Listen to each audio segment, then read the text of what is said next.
시청자 여러분 안녕하십니까. 시사토론텐 정병준입니다. 문재인 대통령의 선거 때 최대 호남권 공약이었죠. 한전공대가 문재인 정부가 끝나기 전에 문을 열 수 있게 됐습니다. 한전공대 정식 명칭은 한국에너지공과대학입니다. 한국에너지공과대학 특별법이 지난주에 국회 상임위를 통과했고 이제 국회 본회의 통과를 앞두고 있습니다. 이 법이 제정되면 학교 설립에 꼭 필요한 정부와 지방자치단체의 재정 지원과 학교 시설 문제 등을 해결할 수 있게 됩니다. 다만 한 가지 학교 부지를 기부한 부영그룹의 특혜 문제가 이번 국회 심의 과정에서도 집중적으로 논란이 돼서 이 문제도 어떻게 풀어야 할지 오늘 함께 논의해 보겠습니다. 이번 한국에너지공과대학 특별법의 제정의 주역 세 분을 모셨습니다. 먼저 이번 특별법을 발의하셨던 분입니다. 더불어민주당 신정훈 의원 나오셨습니다. 네, 안녕하십니까? 한국에너지공과대학의 초대 총장으로 내정되신 분입니다. 윤희준 설립추진위원장 나오셨습니다. 안녕하십니까? 안녕하십니까? 전라남도에서 윤병태 정무부지사 나오셨습니다. 안녕하십니까? 네, 안녕하십니까? 신 의원님, 네. 사실은 이번 국회의원 되시고 이거 특별법 발의하시고 꽤 오랜 시간 지금 상임위 가결까지 노력해 오셨는데 처음에 야당의 반대가 꽤 심했어요. 근데 어떻게 상임위를 잘 통과했습니다. 어떤 과정을 거쳐 오셨나요? 맨 처음에 잘 아시겠지만 이제 그 국민의힘 야당에서는 아마 정치적인 논법으로 이 공약을 접근했습니다. 네. 그러니까 일단은 탈원전 정책의 일환으로 그 새로운 신기술을 연구하는 대학 아니냐 뭐 이런 논란에서부터 또 국민의 혈세를 추가적으로 부담시키는 거 아니냐 하는 그런 우려에까지 다양한 이야기를 하다가요. 최근에 들어서는 이제 부동산 투기 그런 어떤 이슈하고 좀 연관시키는 그런 의도에 이르기까지 국민의당이 시종 일관 정치적인 논법으로 이 한전 에너지공과대학 이 법안을 가지고 반대를 해왔습니다.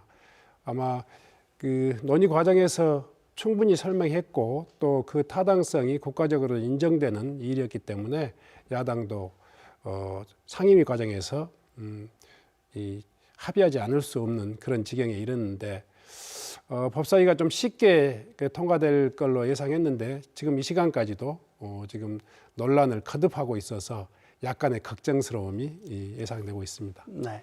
지난주에 산자위죠. 산자위에서는 여야가 합의로 통과를 해서 사실은 뭐 법사위가 그냥 그 요식행위가 아니겠느냐 이런 생각을 했는데 오늘 오후에 열리고 있는 법사위가 지금 이 시간까지 이 문제를 가지고 계속 갑론을박을 여야간에 계속하고 있습니다.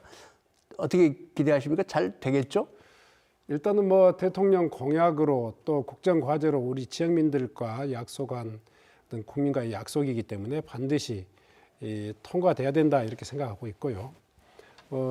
이번 법사위도 방금 전까지 제가 서울에서 참여했다가 지금 내려왔습니다만은 우리 당의 그 법사위원들이 의지가 아주 강고해서 오늘 밤에는 반드시 통과될 수 있으리라 이렇게 기대해 봅니다. 네. 만약에 오늘 법사위가 잘 통과되면 이틀 후인 25일 날 본회의에서 최종 법이 제정이 될 텐데 그때까지 순조롭게 진행되기를 바라겠습니다. 윤 총장님, 아마 그동안에 가장 이 법이 통과되기를 기다려왔던 분이 아닐까 이런 생각이 듭니다. 지금 학교 개교 준비 어느 정도나 진척이 되고 있으십니까? 네, 저희는 22년 3월 개교를 전제로 네. 모든 준비를 해왔습니다. 그동안에 가장 시기적으로 앞당겨서 저희가 해야 될 일이 올해 5월 3일 날 입시 요강을 발표하는 것입니다. 그래서 이미 TF를 만들어서 입시 요강 초안이 다 나왔고요. 지난주에 그 특수법인 설립에 관련된 그 교육부 차관 주재 회의가 있었는데 거기에도 저희가 초안을 제출해서 잘 설명을 드린 바 있습니다. 그리고 학교 설립을 하기 위한 여러 가지 그 학칙 제정이라든지 그다음에 규정 제정 이런 것들을 순조롭게 진행하고 있고요. 제일 중요한 게 사람인데 우수한 교원 지금까지 17명을 확보를 했습니다. 그리고 직원도 한 8명 정도 확보를 했고요. 저희 직원들 뽑는 것도 뭐 굉장히 잘 진행이 돼서 지금 경력직 직원 같은 경우에 15명을 저희가 공고를 냈는데 무려 278명이 지원을 한 상태로 굉장히 많은 분들이 관심을 갖고 있습니다. 그래서 모든 것들이 차근차근 잘 진행되고 있다 이렇게 말씀드릴 수 있겠습니다. 경력직 15명 뽑는데 278명이 지원을 했다. 그만큼 아마 한국에너지공과대학에 대한 기대 뭐 이런 것들을 보여준다고 할 수 있겠는데요. 입시 요강을 5월 23일 날 발표하신다고요? 네. 아마 지역사회에서 학부모들 특히 여기 진학을 희망하는 분들 가장 관심 있는 게 이 대목일 것 같은데 이 얘기는 잠시 뒤에 다시 한번 좀 차근차근 해보도록 하겠습니다. 부지사님, 사실은 이제 문재인 대통령 공약이긴 합니다만 이 한국에너지공과대학이 이제 공약 만드는 단계부터 전라남도가 안을 내고 함께 논의해온 그런 과정이 있었지 않았겠습니까? 이제 뭐 눈앞에 개교를 눈앞에 두고 있는데 어떤 기대를 갖고 계십니까? 네, 저희 이제 전라남도는 지금 그 에너지 신산업, 특히 이제 해상 풍력이라든가 태양광에 전국에서 가장 최적지로 이렇게 인식이 되고 있습니다. 네, 그래서 저희가 지난 2월 5일에도 대통령 모시고 지역균형 뉴딜의 첫 번째 방문지로 저희 전남에서 그 행사를 하게 됐었는데요. 그런 이제 우리 그린 뉴딜을 추진하는 그런 과정에서 드디어 이제 우리 한국에너지공대가 이제 옴으로써 기술과 그에 또 필요한 인재를 양성할 수 있는 이제 그런 계기가 마련돼서 그야말로 이제 에너지 신산업의 새로운 중심지로 우리 전남이 우뚝 설 수 있게 됐다 이렇게 기대를 하고 있습니다. 네. 에너지공과대학, 한국에너지공과대학의 진행에 있어서 오늘 여러 가지 얘기들을 좀 해야 될 텐데 그중에 가장 불편한 얘기부터 먼저 좀 하고 넘어가겠습니다. 이번 국회에서 야당이 특별히 문제를 제기했고요. 또 그동안에 이제 지역 시민사회단체들도 이 문제를 꽤 제기를 하고 그러고 있는데 부영그룹에서 일부 땅을 이렇게 기부하면서 특혜를 받은 거 아니냐 이 얘기인데 신 의원님 정확히 내용이 뭐죠? 야당에서 문제 제기를 하고 있는 내용이? 우선은 그 야당에서 이 한국에너지공과대학에 대한 그 반론을 초반에는 한전이 적자인데 무슨 놈의 대학이냐 뭐 이런 그 논법을 쓰다가요. 그 다음에는 이제 국민들의 혈세가 또 낭비되는 거 아니냐 뭐 이런 논리를 또 주장하다가 막판에는 지금 LH 그 부동산 투기 문제가 거론되다 보니까 아마 그런 논란과 좀 연결시키려는 그런 어떤 정치적인 의도가 있는 거 아닌가 이런 생각인데요. 잘 아시다시피 이제 부영 부지가 그 한국에너지공과대학 부지로 확정된 것은 그 부영 그룹의 의지에 의해서 된 것이 아닙니다. 광주와 전남이 입지를 선정하면서 광주에서 3군데를 제시했고요. 또 전남에서 3군데를 제시했는데 그 중에서 이 부영 골프장 부지가 가장 속도감 있게 기한 내에 이 대학을 개교할 수 있는 여건이었기 때문에 아마 국가균형발전위원회에서 심사를 통해서 결정된 부지입니다. 그러니까 부영의 의지하고는 전혀 다른 거죠.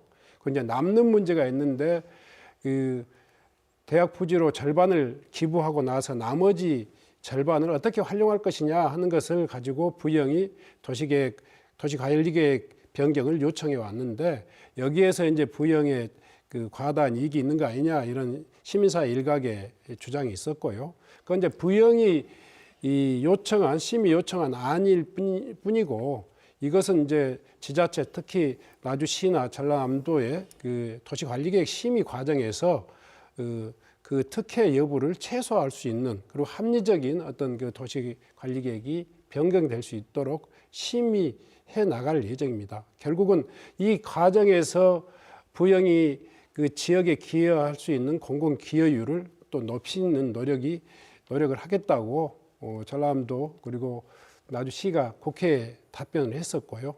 또 나주시나 전라남도에서 그 문제에 대해서 확고히 그 추진 과정을 정부에 보고하겠다. 또 국회에다도 보고하겠다. 이렇게 약속했기 때문에 큰 문제 없이 부영 특혜 문제는 넘어갈 수 있는 문제라고 생각합니다. 한국에너지공과대학 부지로 사용될 부영 골프장의 일부. 이게 사실은 국가가 매입을 한 게 아니죠. 한전이 매입을 했거나 이런 게 아니죠. 네. 그냥 기부를 한 거죠. 애시당초 뭐 전라남도하고 나주시가 후보지로서 추천을 했는데 확정이 되었기 때문에 그 부지를 매입해야 되는데 부영이 아주 지금까지 지역사회든 여러 가지 기여하는 방식의 사업을 추진해 왔기 때문에 이번에도 뜻깊은 일의 부영이 적극적으로 좀 자기도 기여하겠다 이렇게 이야기했는데요. 나머지 부지가 또 사적으로 또 이용돼야 되다 보니까 그것이 시민들에게는 과다하게 보였다고 할 수 있겠고요.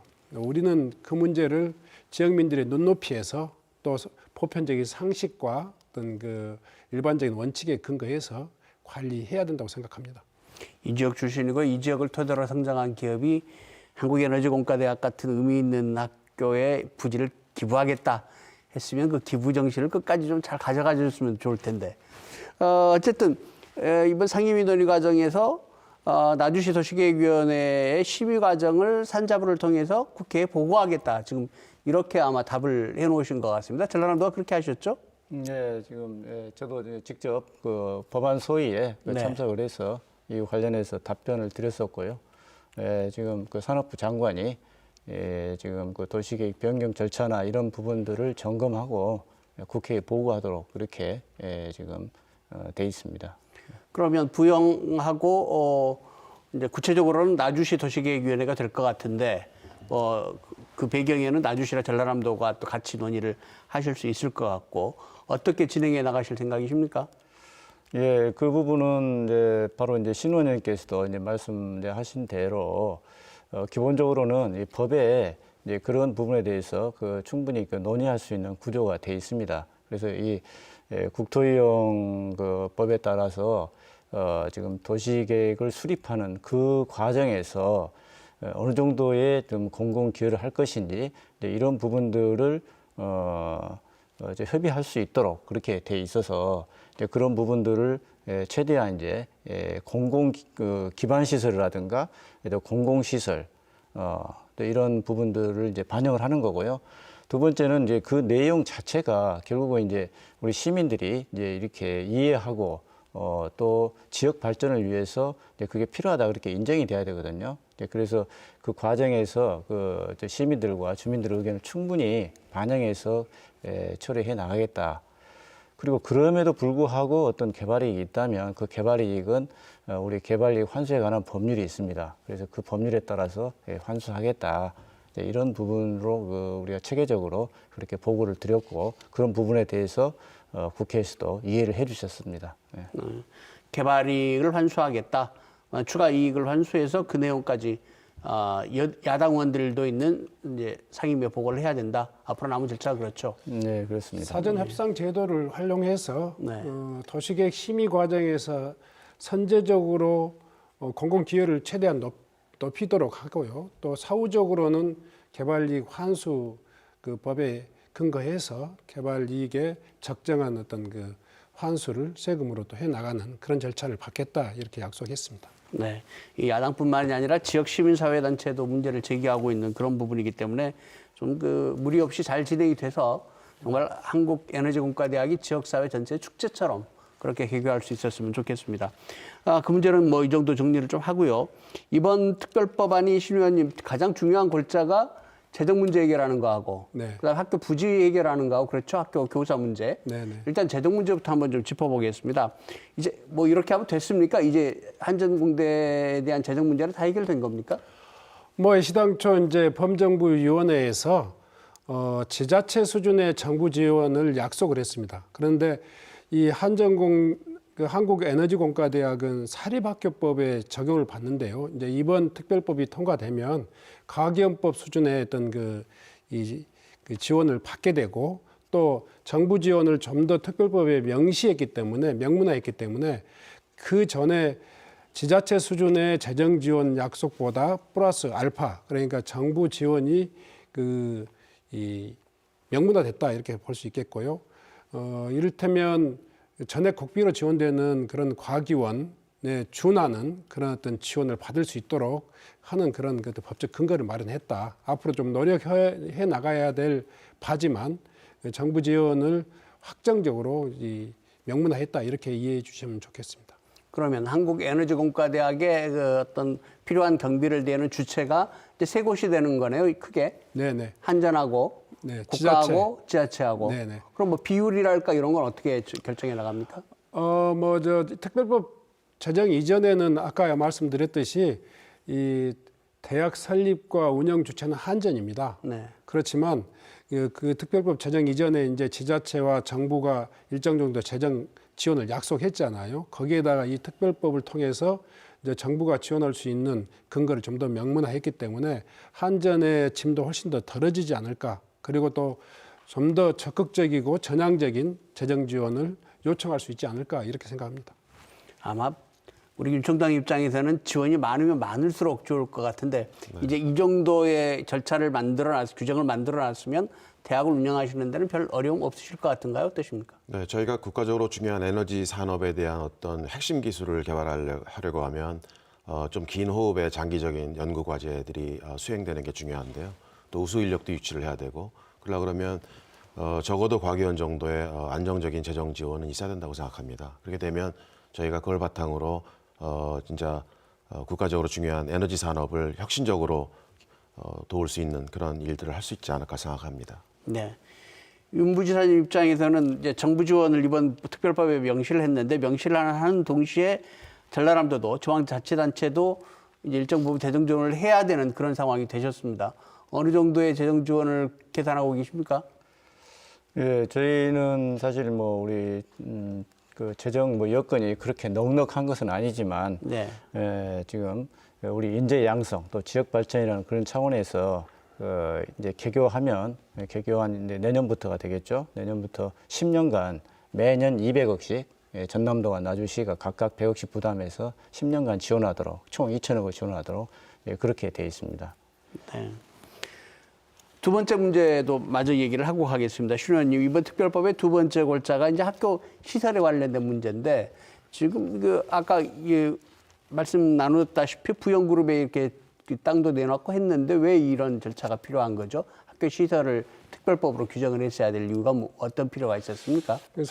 사립학교법이나 고등교육법의 근거에서 이제 대학이 개교를 하기 위해서는 갖춰야 될 여건이 1년 전에 필요 면적을 필수적으로 갖춰야 합니다. 그런데 잘 아시다시피 이제 공약으로 추진되고 내년도 3월달 개교를 목표로 하다 보니까 갖춰야 될 현행 법에 의해서 갖춰야 될 시설 면적을 다 갖추지는 못했습니다. 네. 다만 이제 지금 특별법 통과 즉시 착공을 하게 되고 그러면 내년 3월 이전에 필수적인 행정동이라든가 그런 강의동이 완공돼서 임시 사용 승인을 받을 예정이고요. 또 하나는 뭐 신기술 연구소라고 하는 그런 임대 교사를 활용할 계획입니다. 이와 같은 것들이 현행법에서는 좀 부족한 여건이었기 때문에 현재 어떤 이 특별법을 통해 가지고 개교할 수 있는 행정적인 요건을 갖추게 되는 것이죠. 네. 이 문제는 총장님께 여쭤봐야 좀 더 정확한 답을 들을 수 있겠군요. 지금 학생들이 공부할 시설들, 그다음 학생들이 머무를 장소도 필요할 것 같은데 준비가 어떻게 돼가고 있습니까?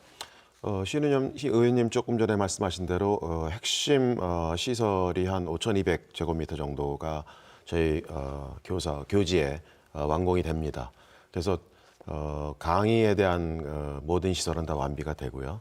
그다음에 이제 그 연구동이 좀 사실 2년 뒤에 설립이 되기 때문에 그거는 이제 한전에 이번 9월달에 완공이 된 에너지 신기술 연구소에 공간을 임대를 해서 저희가 활용을 해서 저희가 오시는 교수님들의 연구 활동을 계속 지원할 수 있도록 준비를 하고 있습니다. 그래서 저희가 특별법만 통과가 된다 그러면 거기 특례 조항에 의해서 학교 운영하는 데는 전혀 지장이 없습니다.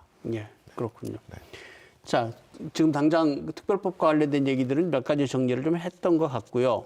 사실 한전공대 얘기가 나온 게 거의 5년이 다 됐습니다. 지난 문재인 대통령 선거 과정에 공약으로 나왔으니까. 그런데 이제 그럼에도 불구하고 정확하게 이게 어떤 학교지 이런 생각을 좀 하시는 분도 있을 것 같습니다. 총장님께서 지역민들의 궁금증을 좀 해결하기 위해서 도대체 어떤 학교입니까? 한마디로 얘기할 수 있다면.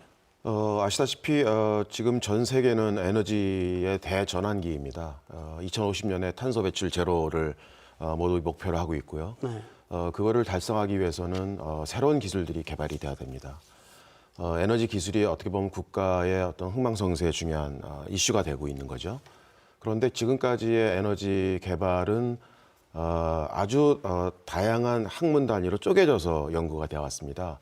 뭐 전기공학, 재료공학, 화학공학, 원자력공학 그런데 앞으로의 문제는 그런 것들이 굉장히 융합적으로 복합적으로 해결이 돼야 되는 그런 상황입니다. 그래서 저희는 에너지 문제를 다루는 고급 전문 인력을 양성하는 기관인데 그런 고급 인력을 양성하기 위해서는 저희가 새로운 시스템의 교육 기관이 필요하다.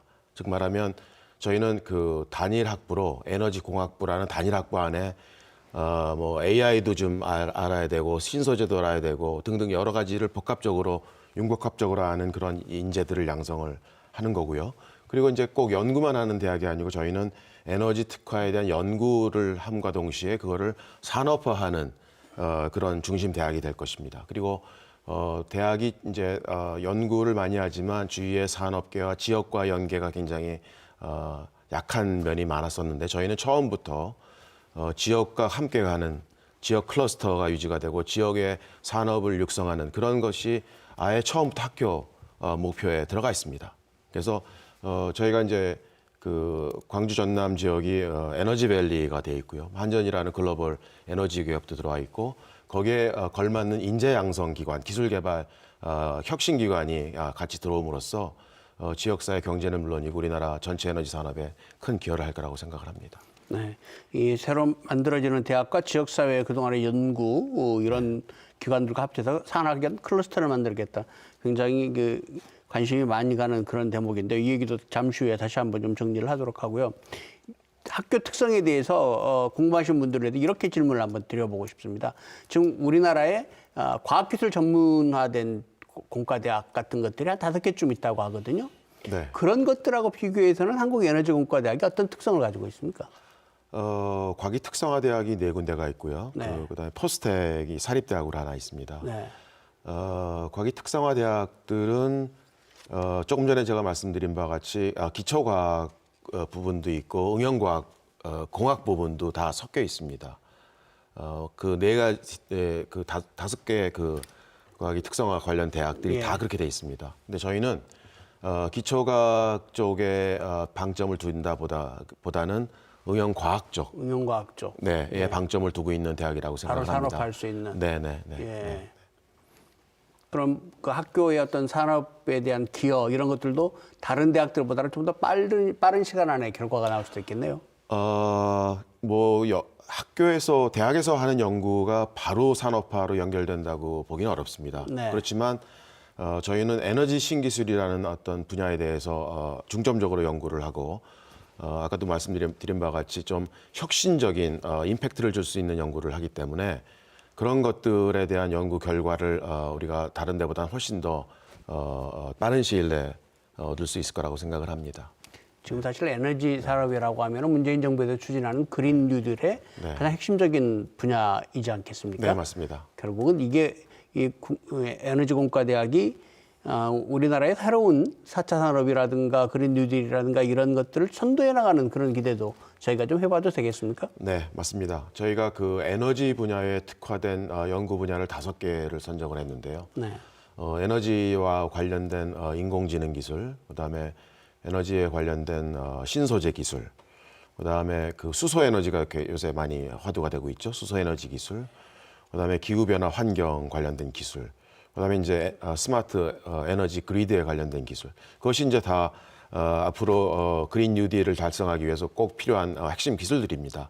근데 그런 것들이 전통 학문 단위의 어떤 한 전공에 특화된 것이 아니고 여러 개 분야들이 섞여서 협업을 해야지만이 해결될 수 있는 분야들이 많습니다. 그래서 저희는 처음부터 에너지 전공 하나를 갖고 그 모든 분야에 대해서 협업할 수 있는 인재들을 양성하고 그 인재들을 통해서 혁신적인 기술을 개발하고자 하는 겁니다. 네. 부지사님, 사실은 이제 이게 문재인 대통령의 공약이긴 하지만 이 공약을 만드는 과정에서도 내부적으로는 전라남도도 많이 참여를 하셨거든요. 저희가 알기에. 예, 그렇습니다. 어떻게 이렇게 이 에너지 분야라는 게 이렇게 국가에서 선도 산업이 될 수 있다. 당시부터 판단을 했을까요? 전라남도가 아니면 뭐 한전 때문에 그냥 이렇게 갔을까요? 어떻게 됐을까요? 예, 그 부분은 정말 명확하게 말씀드릴 수 있는 부분이 이제 한전이 왔다는 것은 하나의 계기가 된 거고요. 네. 사실은 우리 이제 전남에 가장 특징적인 연구원이 하나 있습니다. 녹색 에너지 연구원인데요. 그거는 이제 전국에 이제 하나밖에 없고 저희가 그 2008, 9년도 이때 이미 이제 그때 만들었습니다. 이제 그 부분은 이제 그때부터 저희 전남이 우리 그 재생에너지 이 부분에 있어서 가장 큰 잠재력을 가지고 있다. 이런 부분을 확실히 인식을 했고요. 그때부터 이렇게 추진을 좀 해왔다. 이렇게 이제 말씀을 드릴 수 있겠습니다. 네. 그리고 아까 이제 저기 뭐 총장님도 말씀하셨지만 우리 이제 에너지 어떤 산업의 좀 미래를 좀 말씀을 저도 한번 좀 드린다면은 저희 우리나라의 어떤 그 발전 과정을 보면 70년대, 80년대는 이제 중화학 공업 분야 요 있고 그래서 조선 철강, 뭐 석유화학 이런 부분으로 해서 이게 발전이 됐고 그 다음에 이제 2000년 와서는 ICT 정보통신 산업 분야 그래서 반도체라든가 뭐 이런 뭐 전자 제품 이런 걸로 해서 이제 크게 이게 발전했던 툴을 가져왔고 이제 앞으로 오는 시대는 바로 이렇게 에너지 입국 시대가 아닌가 저는 그렇게 생각을 합니다. 왜냐하면 에너지 대전환이라는 지금 그런 시대적인 과제의 당면에 있고 이거는 우리나라만의 문제가 아니라 전 세계적인 지금 그 과제가 되고 있습니다. 그래서 우리가 정말 그 전남이 그 재생에너지와 그런 부분에서 가장 잠재력을 가지고 있는데 여기에 우리 이제 한국에너지공대가 같이 겸해서 인재 양성 그다음에 가장 도전적인 연구를 통해서 세계를 이끌어갈 이제 그런 기회를 갖게 됐다. 이렇게 해서 저는 정말 우리 전남을 위해서도 또 우리 호남을 위해서도 또 우리 국가를 위해서도 엄청난 일이다 이렇게 생각을 합니다. 전남 차원에서는 굉장히 사실 단순화돼 있는 전남 지역의 산업 구조를 좀 새롭게 다변화할 수 있는 그런 기회도 있을 수 있겠군요. 사실은 전남이 산업이라고 하면 여수 쪽에 뭐 석유화학 정도, 그다음에 뭐 목포 쪽에 그 조선산업이 있다가 지금 많이 어려움을 겪고 있고 뭐 이런 정도인데 새로운 상황들이 벌어질 수도 있겠네요. 어떻게 보십니까? 네, 그렇습니다. 저희가 볼 때는 일단 뭐 우선은 보면 이제 서남해안 지역에 이제 엄청난 그 해상 풍력 자원 이것을 활성화시킬 수 있겠고요. 이제 그 외에도 이 에너지 분야 자체가 어떤 앞으로 미래를 보면은 이제 인공태양, 그러니까 수소 핵융합을 통한 이제 그런 분야. 그래서 지금은 그냥 에너지를 공급하는 이런 쪽에 있었다면 앞으로는 그 에너지가 어떤 성격이냐. 그래서 가장 깨끗하고 또 안전하고 또 값싸고 또 이렇게 돼야 되는 이제 이런 이제 부분으로 바뀌고 있고 또 수요자 측면에서도 이게 좀 저장할 수도 있고 써야 되고 또 한 측면에서 보면 이용하기 아주 편해야 되거든요. 그래서 수요자 어떤 기반 이런 어떤 차원으로 이 에너지 산업 전체가 크게 지금 대변화를 가꾸고 있기 때문에 아주 다양한 분야의 산업을 만들어낼 수 있다. 저희는 이제 그렇게 보고 있습니다. 뭐 제가 한 가지 좀 더 붙이다 보면요, 그 이번 이제 에너지공대는 단 하나의 그 학교를 설립하는 문제보다 더 훨씬 더 원대한 꿈을 가지고 있다 하는 것을 좀 말씀드리고 싶습니다. 우리 민주당 정부가 시작했던 그 국가균형발전 정책의 그 전략 차원에서 시작된 우리 혁신도시가요, 출발 당시부터 단순히 한전이라고 하는 공공기관을 이전해서 그 공공기관을 기반으로 한 도시를 만들겠다 이런 게 아니었고요. 그 공공기관과 연계된 연구소와 대학을 유치하고 민간기업을 유치해서 새로운 산업의 도시를 만들겠다. 그래서 일자리도 만들고 지역의 미래 먹거리도 만들겠다 하는 것이 우리 민주당 정부의 원래 혁신도시 정책이었죠. 그런데 이제 공공기관이 지방 이전이 혁신도시 시즌 1이었다면 시즌 2는 그런 대학과 연구소 그리고 또 민간 기업이 어우러진 산업 생태계를 만드는 것이 우리 정부의 어떤 확고한 그 지방 국가균형발전 정책의 어떤 그 방침입니다. 따라서 이 혁신도시, 이 한국에너지공과대학은 이 혁신도시가 만들어지면서부터 그 구성 요인으로서 산학연 클러스터 도시로서의 어떤 그 이 계획이 돼 있던 거고요. 그때 당시에 저도 이제 참여정부의 그 중앙정부 인사들과 함께 실리콘밸리 그리고 스탠포드 대학 이런 대학을 이렇게 방문하면서 세계적인 혁신도시의 모델이 인재와 기술, 과학 이거에 뒷받침되지 않으면 안 되겠다 하는 그런 인식을 확고히 가졌고요. 이번에 이제 우리가 문재인 대통령 정부를 만들면서 전남이 그런 뜻과 전략을 가지고 그 한국에너지공과대학이라고 하는 한전대학을 이렇게 공약으로 만들어냈던 거죠. 그래서 저는 이제 이번 이 한국에너지공과대학의 설립은 단순히 또 하나의 대학이 아니라 정말 그 이 지역의 산업을 새롭게 일으키고 또 하나는 아까도 우리 총장님께서 말씀하셨지만 세계적인 에너지 대전환에 발맞춰서 세계적인 에너지 신산업을 선점하겠다라는 그런 어떤 국가전략 차원에서 추진되고 있다 이렇게 생각해 주시면 좋겠고요. 또 더 나아가서 욕심을 부리면 우리나라 이 대학의 그 국제 경쟁력이 세계 300위권 내에 있는 대학은 다 수도권에 있는 대학이에요. 지방에서는 유일하게 세 개 대학이 있는데 카이스트와 유니스트 그리고 포스텍입니다. 그러니까 특화공대를 통해서 지역교육이 새롭게 혁신하는 그런 모델로 거듭나고 있다 하는 것을 생각해 보면 결국 학령 인구 감소 때문에 지방 대학 때문에 한국에너지공과대학이 해서는 안 된다 이런 논리는 대단히 소극적인 자세죠. 오히려 지역교육 혁신을 통한 지역 산업의 새로운 부흥 전략이다 이렇게 생각해 주시면 가장 적합한 이야기 아닐까 이렇게 생각합니다. 네. 한국에너지공과대학을 통한 지역의 에너지 산업의 육성, 그다음에 어떤 한국 경제의 주도 굉장히 기대에 부풀고 좋은 비전들을 말씀해 주셨는데요. 말씀 잘 들었습니다. 한국에너지공과대학에 대한 큰 그림에 대한 얘기는 이 정도로 정리를 하고요. 좀 더 구체적인 얘기, 어쩌면 시민들이 정말 궁금해할 수 있는 얘기, 유리주 총장님과 좀 얘기를 좀 많이 나눠보고 싶습니다. 일단 입시 요강을 아까 5월 23일 날 발표하셨다고 5월 3일입니다. 5월 3일입니까? 네. 발표하셨겠다고 하셨는데 한 달 반 정도 남았네요. 네. 오늘 조금이라도 좀 알려주시죠. 어떻게 학생들을 모집할 계획이신지. 네, 저희 신입생 선발은 100% 수시 위주로 갈 거고요. 네. 학생부 종합 전형으로 계획하고 있습니다. 그래서 학부 정원은 100명이고요. 그다음에 이제 정원 외로 그런 기회 균형이라는 것이 한 10%, 그러니까 한 10명 내외로 돼 있습니다. 그다음에 이제 학생부 종합 전형인 경우에는 이제 일반 면접과 창의성 면접 2단계로 진행이 될 거고요. 창의성 면접할 때 이제 이 학생이 진짜 이공계적인 어떤 종합적 사고 능력을 갖고 있는지, 그다음에 수리과학 능력을 갖고 있는지, 그다음에 뭐 창업에 대한 의욕은 있는지, 뭐 이런 것들을 종합적으로 판단을 할 계획입니다. 이미 교육부에 저희가 구체적인 입시 정책, 입시 요강을 제출을 했고요. 예. 자세한 거는 5월 중에 이제 발표를 할 예정입니다. 네.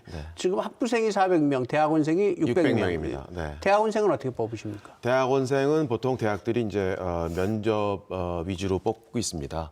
그래서 그 대학원생에 대한 입시 요강도 추후 발표할 예정입니다. 아직 결정 안 하셨고요. 거의 결정했습니다. 그럼 대학원생은 지금 한 학년에 300명 이렇게 되는 겁니까? 저희 안에는 이제 석사과정 200명, 그다음에 박사과정 50명 뭐 이런 식으로 돼 있는데요. 예.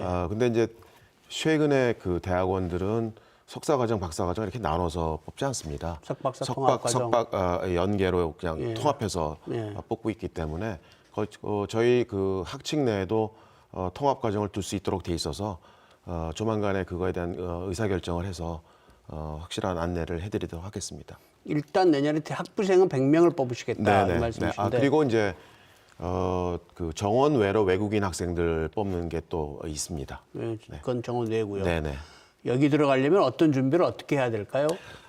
저희가 사실은 대학의 어떤 입시 요강이 고교 정상화, 교육 정상화에도 지금 기여를 해야 된다고 생각합니다. 네. 그래서 저희 같은 경우는 정상적으로 학교 교육을 제대로 받고 이제 그것이 이제 학생 종합 부에 그대로 다 녹아 들어갈 거 아닙니까? 그래서 제대로 된 교육을 받았는지, 그다음에 이제 기초적인 어떤 과목들에 대한 이해는 어떻게 되는지, 네, 그런 것들을 저희가 종합적으로 판가름할 예정입니다. 혹시 대학원생들은? 대학원생들은 이제 주로 그 대학원에 있는 교수들이 어떤 연구를 하는지, 경쟁력 있는 연구를 하는지, 뭐 이런 것들에 대한 것들을 판단해서 지원하기 때문에, 그리고 이제 대학원은 주로 이제 교수와 1대1 매칭되는 것들이 굉장히 중요합니다. 그래서 그거는 지원하는 학생들이 미리 자기가 가고 싶은 실험실의 지도 교수와 면담을 한다든지 뭐 이런 걸 통해서 이제 정해지게 되는데요. 저희가 학교 차원에서 어떤 기준 어떤 점은 통과를 하는 인재들을 뽑아야 되겠죠. 그래서 일반적인 서류 전형을 통해서 한 2배수 정도를 뽑고요. 그다음에 이제 자기가 그 들어갈 실험실의 지도 교수와의 면담을 통해서 이제 그다음에 이제 정해 나가는 그런 프로세스를 정할 예정입니다. 들어가서 그것이 이제 일반적인 대학원 학생 선발 방법입니다.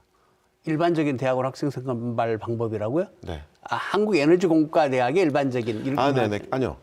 저희 대학원 선발은 학생 선발은 네. 기존에 있는 우리나라 대학원들에서 학생 선발하는 방법과 거의 대동소이하게 하겠다는 말씀입니다. 아, 그렇습니까? 그러면 지금 한국의 일반적인 공과대학에서 대학원을 진학하려면 그 지도교수 내지는 연구실이라고 하시니까 이 연구실에 진행되는 프로젝트하고 사전에 이렇게 조율을 해가면서 아니요, 들어갑니까? 프로젝트하고 하는 게 아니고요. 네.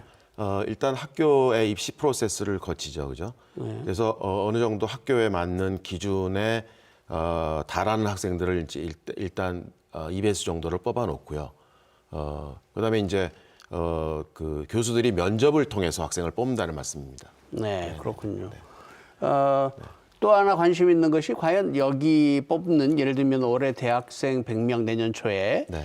또 대학원생 중에 이 지역 학생들이 얼마나 들어갈 수 있는지 네. 소위 지역 인재 전형 네. 이런 것들이 있습니까? 어떻게 생각하세요? 저희는 없습니다. 그건 제가 좀 설명을 드리겠습니다. 예, 그러시겠어요?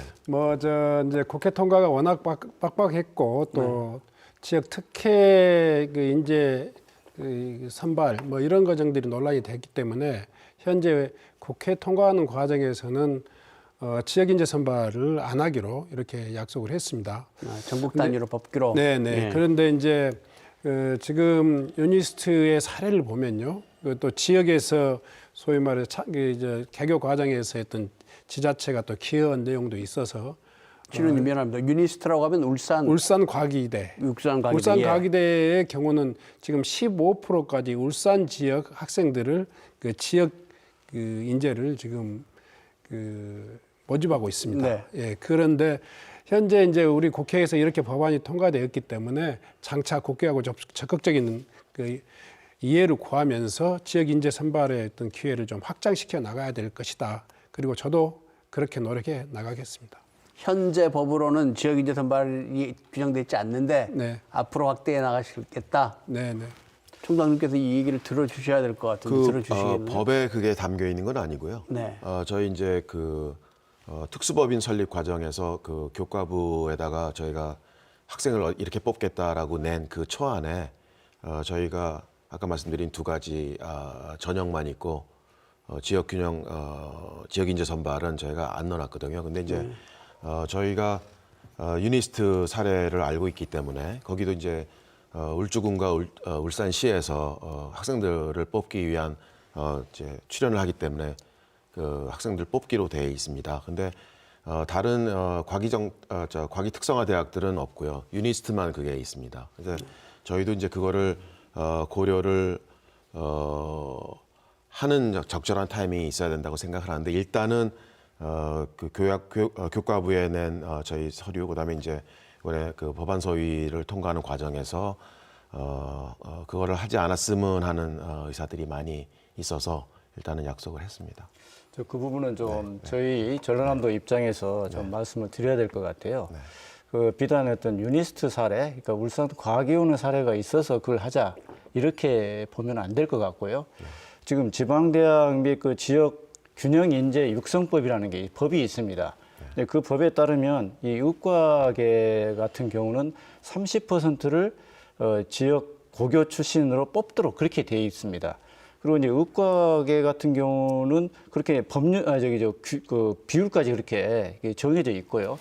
기타 다른 분야와 같은 경우에도 고교생 특별 전형, 지역 인재 전형을 권장하고 있습니다. 할 수 있도록 그렇게 되어 있습니다. 그래서 법에서 사실은 이제 권장하고 있고 그런 이제 그 지방대학 육성법의 이제 근거도 있기 때문에 그리고 더더욱이 저희가 아까 말씀을 드렸습니다마는 그 어려운 어떤 그 우리 그 도나 또 나주시 여건에서 2천억이라는 이 거금을 지원을 해서 우리 지역 인재들이 좀 교육을 받을 수 있도록 이렇게 지금 생각을 하고 있는데 그 부분을 전혀 고려하지 않고 아니면 또 나중에 이걸 고려하겠다 이것은 조금 적절치 않은 것 같고요. 다시 한번 국회하고 좀 논의를 해서 이 부분을 내년 그 입학 전형에도 좀 반영할 수 있도록 그렇게 해주시기를 좀 저희는 기대를 하고 좀 바라고 있습니다. 제가 오늘 출연하신 세 분을 소개드리면서 이번 한국에너지공과대학 특별법 통과의 주역 이렇게 소개해드렸는데 법이 통과되고 나서 이 자리에 오시니까 서로 입장들이 좀 다르시군요. 특히 지역사회의 희망과 기대를 우리 윤희준 총장님께 많이 전해드리고 있는데 네. 뭐 하여간 저희 입장에서도 좀 네. 지역의 발전에 함께 기여할 수 있는 그런 한국에너지국가대학이 됐으면 좋겠습니다. 네, 제가 근데 한 가지만 말씀을 예. 좀 드리겠습니다. 제가 서울대학교에 있다가 왔는데요. 서울대학교의 경우에 여러 전형을 이렇게 나눠놨습니다. 그러다 보니까 이제 사실 부작용이 좀 있습니다. 그러니까 알게 모르게 어떤 학생은 뭐 지역균형 선발로 들어온 학생이야, 어떤 학생은 뭐 수시로 들어온 학생이야, 어떤 학생은 정시로 들어온 학생이야. 이게 다 학생들 사이에 이제 거의 알려지게 됩니다. 그래서 전형을 이렇게 잘게 나누는 거는 교육적으로 별로 좋지 않다는 생각을 좀 하고 있고요. 지역균형 인재 선발은 사실은 학생부 종합 선발하는 과정에서 자연스럽게 녹여서 할 수도 있는 것이기 때문에요. 특별히 저희들이 입시 전문가들하고 많은 자문을 구했는데 그분들의 얘기는 잘게 나누지 마라라는 게 저희가 받은 어떤 그런 조언이었고요. 나머지 그런 것들은 다 녹여서 한꺼번에 테크니컬하게 할 수 있다라는 생각으로 저희가 운영의 묘를 살리면 되지 않을까 생각을 합니다. 네. 그 문제는 뭐 오늘 어떤 합의에 이르러서 결론에 도달하기보다는 앞으로 학교 운영하시면서 지역사회하고 또 이렇게 함께 노력해 주신 분들하고 많이 논의하시면서 진행해 가시면 좋을 것 같습니다. 교수님들 얘기도 좀 해보죠. 사실 세계적인 석학들을 모집하겠다 이런 얘기들도 하셨고 기대도 많이 갖고 있는데 이 부분은 어떻게 진행되고 있습니까? 네, 현재 저희가 5개 특화 연구소의 소장급을 굉장히 중요하게 저희가 생각하고 모시고 있습니다. 아까 말씀드린 5개 분야인데요. 그중에 4개 분야의 그 연구소장님급 석학 교수님은 섭외가 끝났고요. 지금 3분 정도는 이미 임용 절차를 밟고 있는 중이고 한 분은 이제 프로세스를 밟고 있고요. 그다음에 나머지 한 부분도 제가 지금 섭외를 해놨습니다. 그래서 이제 5분이 다 지금 정해져 있다 그렇게 보시면 될 것이고요. 네.